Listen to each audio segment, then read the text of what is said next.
Brilliance Audio presents Heavy on the Dead by G.M. Ford, performed by Patrick Lawler.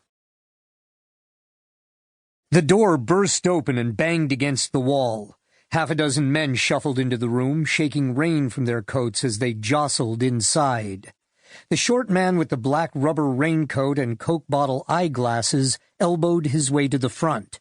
"Show me," he said. "Right there, Mr. Marshall." The technician pointed at his computer screen.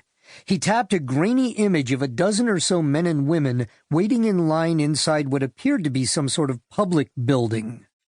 The man in question was considerably taller than the others in the line.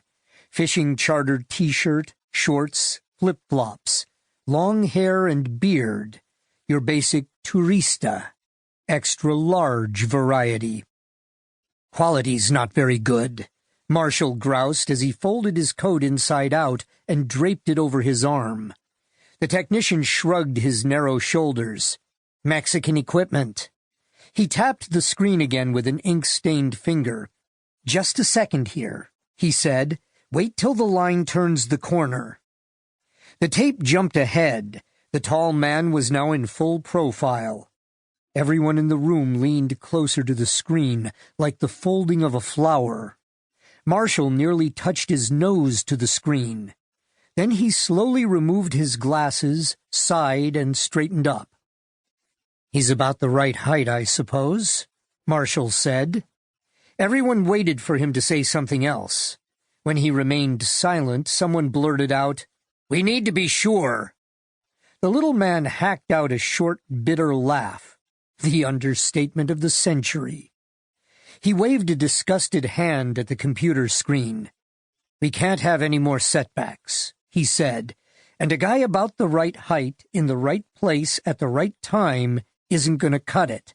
That's the kind of sloppy work that very nearly—" He stopped himself and massaged the bridge of his nose.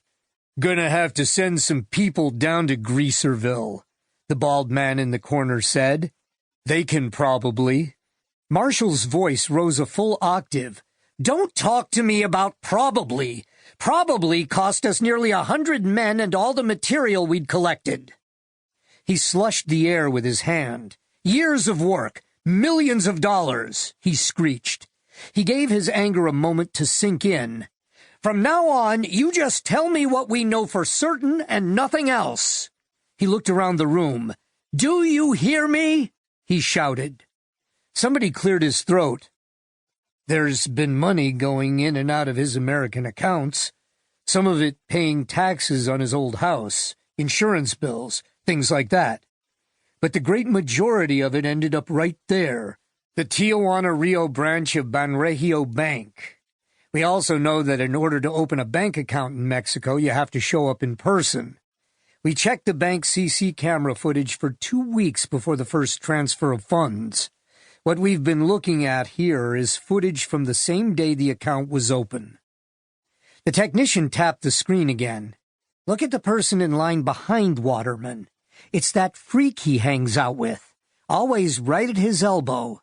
But since Waterman disappeared," he snapped his fingers, "gone.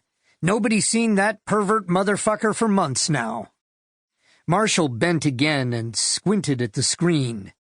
"We need absolute confirmation," he said finally, "and it needs to be completely under the radar. No public presence at all. We are in no position to attract further attention." He started for the door, stopped, turned back around and wagged a stiff finger. "But if that is that son of a bitch Leo Waterman, I want him dead and buried." He started for the door again. "Heavy on the dead," he said.